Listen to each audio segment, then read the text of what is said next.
Bapak yang terkasih, kita akan membaca serta merenungkan firman Tuhan, tetapi sebelumnya marilah kita bersatu di dalam doa. Kita berdoa. Bapa yang Maha Kuasa, Bapa yang penuh dengan kasih, mengucapkan syukur atas kebaikan Tuhan, kami telah berada di pagi hari yang cerah ini. Bentar lagi kami akan membaca dan merenungkan firman Tuhan. Tuhan berkati hati dan pikiran kami masing-masing, sehingga kami dimampukan oleh kuasa Roh Kudus untuk dapat melakukannya di dalam kehidupan kami. Bersabdalah Tuhan, karena kami anak-anak-Mu telah siap untuk mendengar dan juga melakukan firman-Mu. Amin.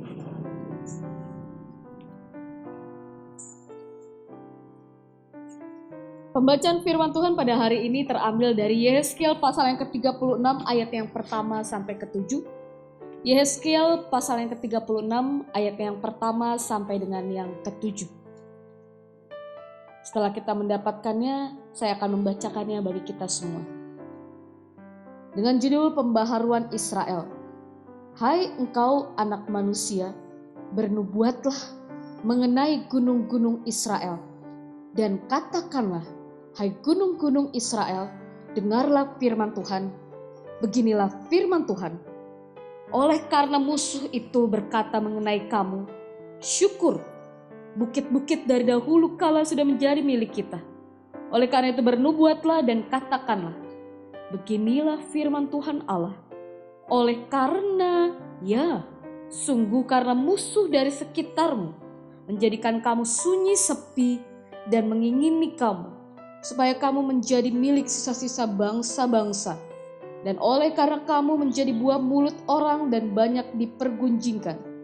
Oleh karena itu, hai gunung-gunung Israel, dengarlah firman Tuhan Allah kepada gunung-gunung dan bukit-bukit, kepada alur-alur sungai dan lembah-lembah, kepada reruntuhan-reruntuhan yang sunyi sepi, dan kepada kota-kota yang sudah ditinggalkan, yang sudah menjadi jarahan dan olok-olokan bagi sisa bangsa-bangsa yang di sekitarnya. Oleh karena itu, beginilah firman Tuhan Allah.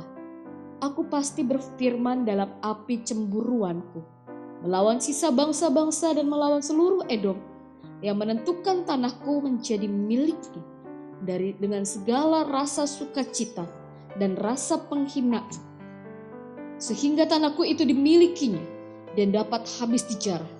Oleh karena itu bernubuatlah mengenai tanah Israel dan katakanlah kepada gunung-gunung dan bukit-bukit, kepada alur-alur sungai dan lembah-lembah, beginilah firman Tuhan Allah. Sungguh, aku berfirman dalam amarah cemburuanku, oleh karena kamu sudah menanggung noda yang ditimbulkan bangsa-bangsa. Oleh sebab itu beginilah firman Tuhan Allah. Aku bersumpah bahwa bangsa-bangsa yang di sekitarmu sendiri pasti akan menanggung noda mereka. Demikianlah pembacaan firman Tuhan. Berbahagialah bagi kita yang membaca, merenungkan, dan melakukannya. Haleluya. Haleluya, haleluya, haleluya. Shalom Bapak Ibu yang terkasih. Apa kabar? Luar biasa. Ya. Kata itu adalah sangat tepat untuk kita ucapkan. Karena apa kita tepat ucapkan? Karena luar biasa karya Allah di dalam kehidupan kita. Tidak ada yang bisa menggambarkan keindahan dari anugerah Allah. Luar biasa banyaknya, luar biasa nikmatnya. Bapak Ibu yang terkasih di dalam Tuhan Yesus Kristus, pada pagi hari yang indah ini, kita membaca firman Tuhan yang terambil dari Yehezkiel 36 ayat yang pertama sampai dengan yang ke-7. Kalau di dalam kehidupan kita, biasanya kita dipenuhi oleh berbagai macam peristiwa dan juga tentunya permasalahan hidup. Kalau kita berbicara tentang permasalahan hidup, ada berbagai banyak aspek di dalam. Ada aspek kita bermasalah dengan satu individu dengan individu lainnya. Ada juga kita permasalahan ekonomi, permasalahan kesehatan. Tapi ada juga satu dari antara kita yang mungkin mengalami masalah tanah. Berbagai macam masalah, terutama tentang pertanahan, sering terjadi di dalam kehidupan kita.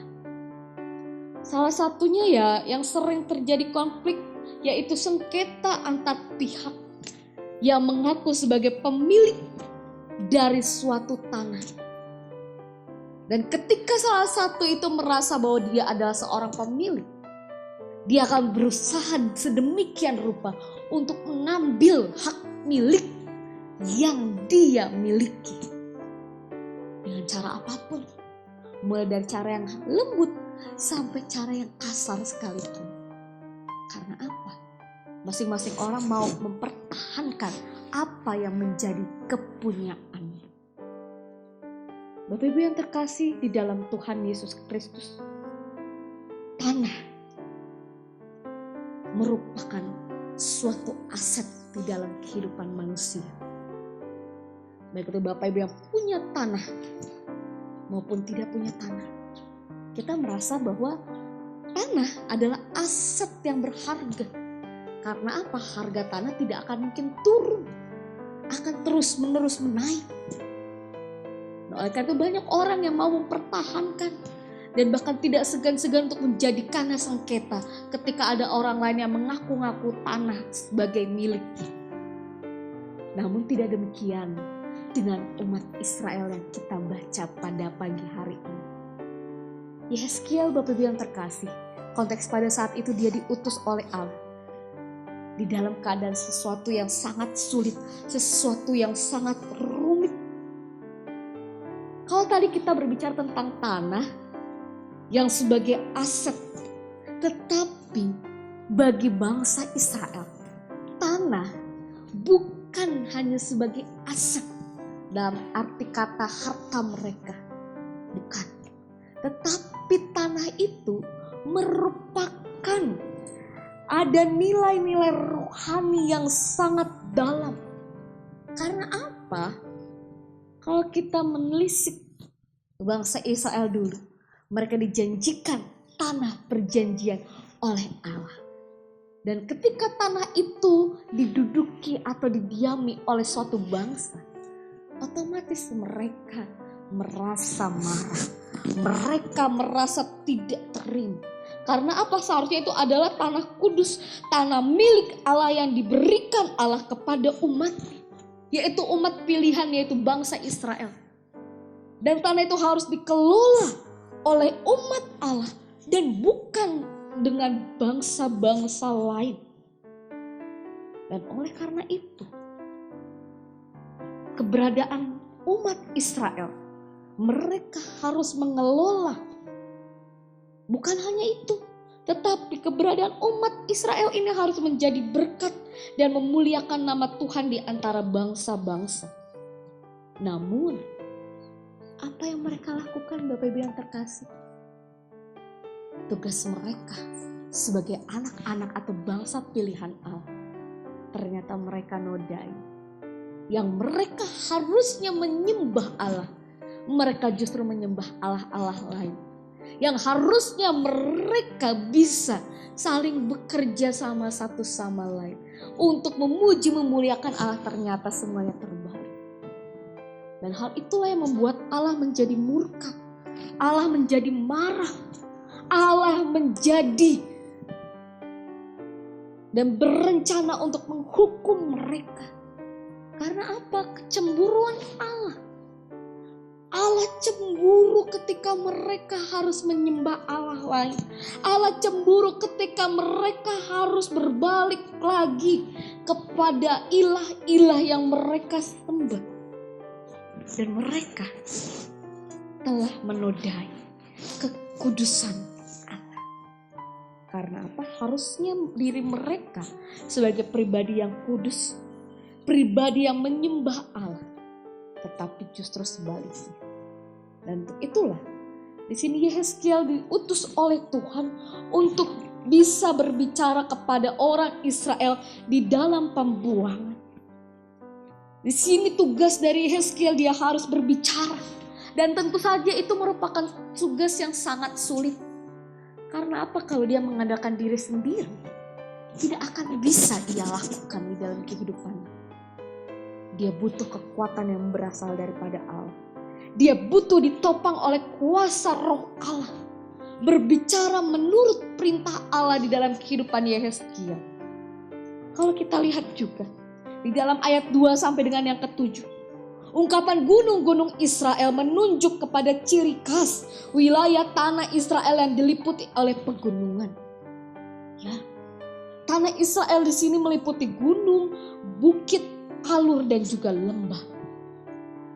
Gunung Israel yang dahulu dikejam dan dihukum oleh Allah karena menjadi tempat pelaksanaan penyembahan berhala dan berbagai macam kejahatan.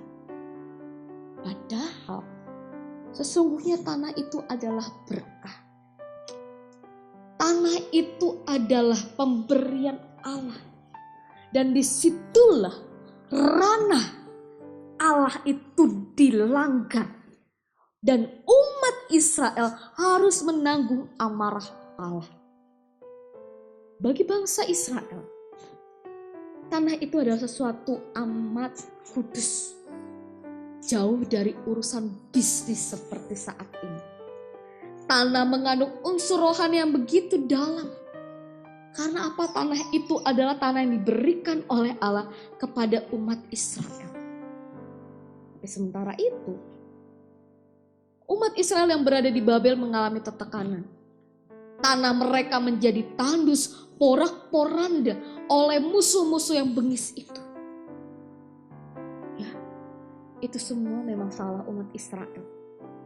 Mereka kemudian rindu rumah atau tanah yang telah diberikan oleh Tuhan. Mereka sadar bahwa itu adalah yang terbaik. Dan Allah mengetahui apa yang sedang digumulkan oleh umat Israel. Dia memberikan secercah harapan lewat kata. Allah berjanji akan melawan musuh-musuh Israel. Allah berjanji akan melawan dan menghukum Edom serta bangsa-bangsa yang menjadi lawan Israel, yang berbuat jahat, menghina dan juga menyengsarakan Israel.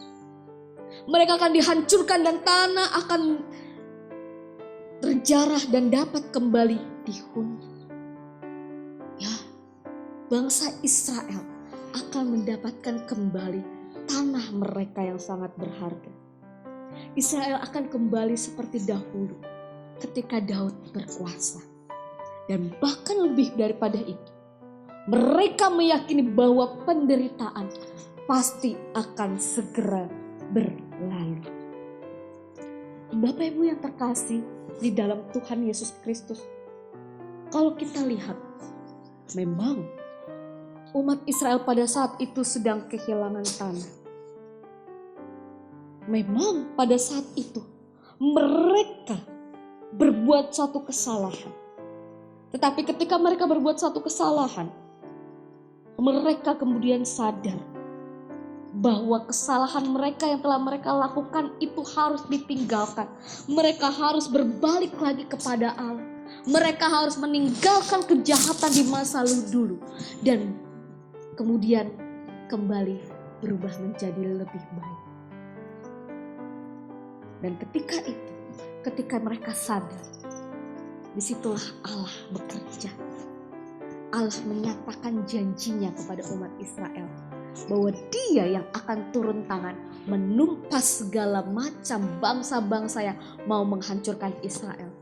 Allah sendiri yang akan turun tangan untuk kembali lagi memulihkan umat Israel.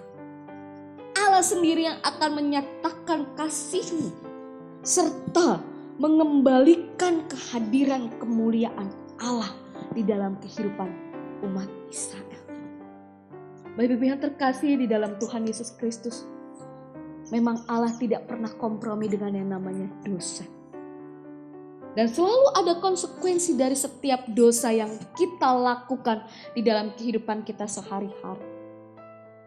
Tapi ketika Allah marah, ketika Allah menghukum, ketika Allah menyatakan kehendak-Nya, kita harus mengerti bahwa Allah menuntun kita dengan caranya. Seperti layaknya bangsa Israel, yang mereka harus mengalami jatuh bangun di dalam mengikuti Allah. Nah, kita pun juga seperti itu. Kadang-kadang kita mengalami jatuh dan bangun di dalam kita mengikuti Allah. Tetapi kita satu hal yang kita percaya bahwa Allah tidak akan pernah meninggalkan kita. Dan tergantung kita mau tidak untuk kembali kepada Allah. Mau tidak kita kembali lagi untuk menjadi manusia yang lebih baik lagi. Memang pada dasarnya manusia pasti pernah punya kesalahan. Tidak luput baik itu saya maupun Bapak Ibu sekalian. Semuanya pernah berbuat salah. Tapi apakah kita mau untuk bisa berbuat baik, untuk bisa tetap mengikuti Allah dan juga meninggalkan setiap apapun kesalahan kita yang dahulu. Belajar dari pengalaman dahulu ketika kita tahu itu adalah salah. Jangan sampai kita terjatuh lagi ke dalam lubang yang sama untuk kesekian kalinya. Dan yang kedua yang bisa kita pelajari pada pagi hari ini adalah pada saat ini kita juga sedang diizinkan Allah untuk menghadapi pergumulan. Bukan hanya di Indonesia, tetapi seluruh dunia sedang bergumul. Karena apa? Karena virus COVID-19. Virus COVID-19 ini sudah membuat banyak orang menjadi khawatir. Virus COVID-19 ini sudah membuat banyak orang menjadi korban. Bukan hanya masyarakat biasa, tetapi juga para petugas medis yang mereka harus juga berkorban untuk kesehatan mereka, merawat pasien yang lain. Kita lihat Bapak Ibu yang terkasih bahwa ketika kita mengalami permasalahan ini, Allah tetap hadir bersama-sama dengan kita. Allah tetap beserta bersama-sama dengan kita semua. Dan Allah yang pastinya Dia tahu bahwa kita akan sanggup untuk bisa keluar dari setiap permasalahan kita masing-masing. Dan pas juga dengan COVID-19 ini. Allah yang mengizinkan terjadi dan Allah juga yang mengizinkan nantinya kapan waktu yang terbaik virus ini akan segera selesai. Yang pasti ada kadang-kadang kebosanan di dalam kehidupan kita. Ada juga kekhawatiran ketika bertemu dengan orang lain. Tapi kita tetap menjaga keselamatan kita masing-masing. Khawatir boleh, tetapi jangan sampai membuat kita justru lupa diri. Buta mata, buta hati dan buta pemikiran. Khawatir harus kita kelola dengan baik. Tetap jaga kesehatan. Tetap jaga keamanan diri kita masing-masing. Dan tetap jaga kebersihan. Karena di balik itu, Allah sedang mengadakan suatu pemulihan bagi kita semua. Lalu kapan pemulihan itu akan terjadi? Nanti. Waktu Tuhan, tidak ada yang tahu kapan itu.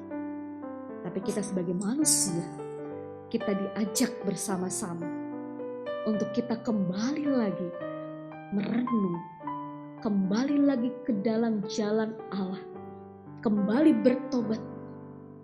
Karena apa? Allah akan mengadakan pembaharuan di dalam kehidupan kita. Allah akan mengadakan suatu pemulihan di dalam kehidupan kita. Dan saat ini kita sebagai umat yang terpilih dan terpanggil, mari kita kerjakan karya Kristus di dalam kehidupan kita. Kita berikan semua yang kita miliki untuk Allah. Kita berikan semua bakat kita, semua kemauan kita untuk lebih lagi dekat kepada Allah.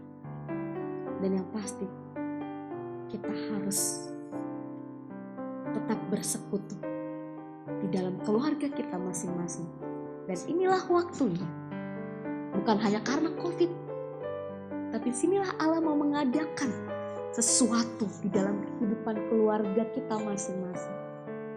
Supaya antara ibu bapak, anak-anak, cucu, atau bahkan siapapun yang ada di lingkungan rumah kita dapat bisa berkomunikasi dengan baik, dapat bisa bersekutu dengan baik.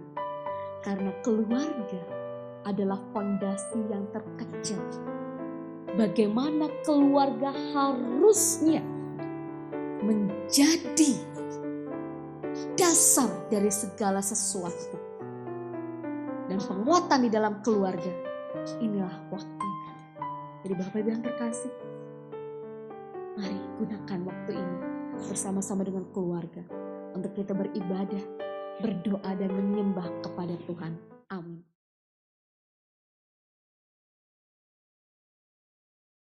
Bapak Ibu yang terkasih, marilah berdiri. Bersama-sama dengan semua orang percaya di segala waktu dan tempat, kita akan mengikrarkan pengakuan iman berdasarkan pengakuan iman rasuli, baiklah dengan hati dan mulut, serta sikap yang sempurna kita masing-masing berkata, aku percaya kepada Allah, Bapa yang Maha Kuasa, Khalik langit dan bumi, dan kepada Yesus Kristus anak yang tunggal Tuhan kita, yang dikandung daripada Roh Kudus, lahir dari anak darah Maria, yang menderita di bawah pemerintahan Pontius Pilatus, disalibkan, mati dan dikuburkan, turun ke dalam kerajaan maut. Pada hari yang ketiga bangkit pula dari antara orang mati, naik ke sorga, duduk di sebelah kanan Allah, Bapa yang Maha Kuasa, dan akan datang dari sana untuk menghakimi orang yang hidup dan yang mati. Aku percaya kepada Roh Kudus, gereja yang kudus dan am, persekutuan orang kudus, pengampunan dosa, kebangkitan daging, dan hidup yang kekal. Silakan duduk.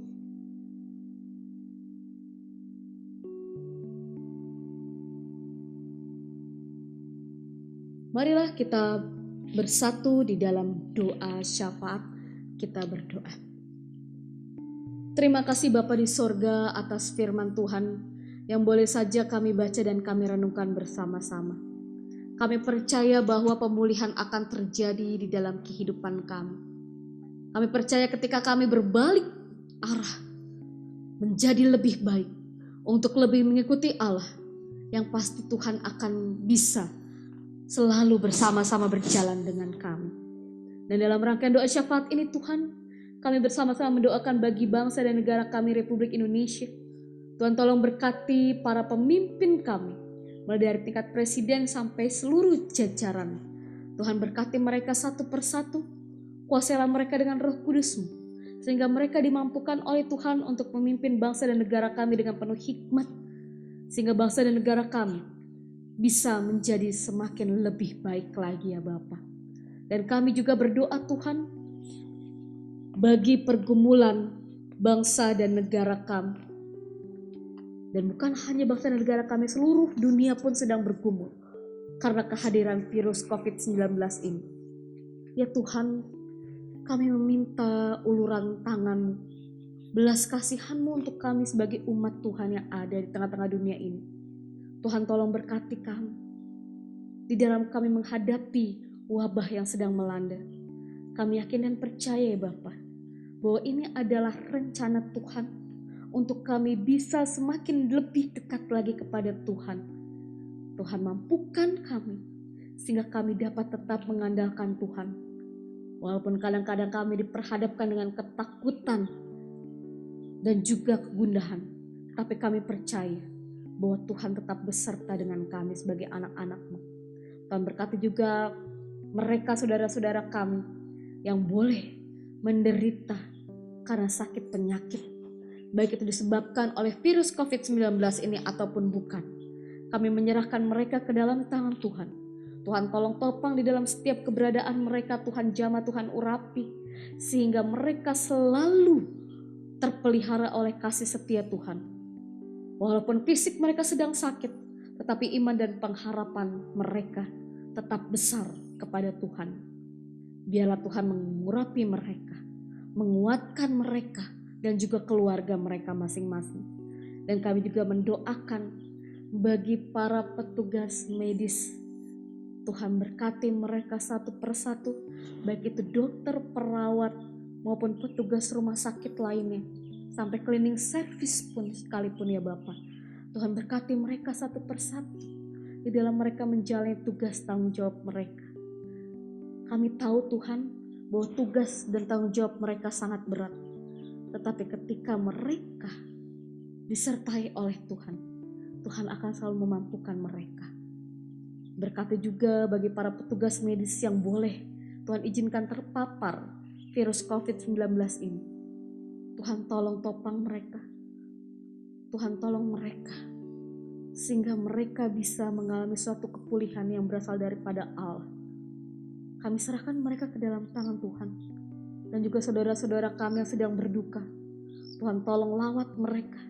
Berikanlah penghiburan kepada mereka ya Tuhan.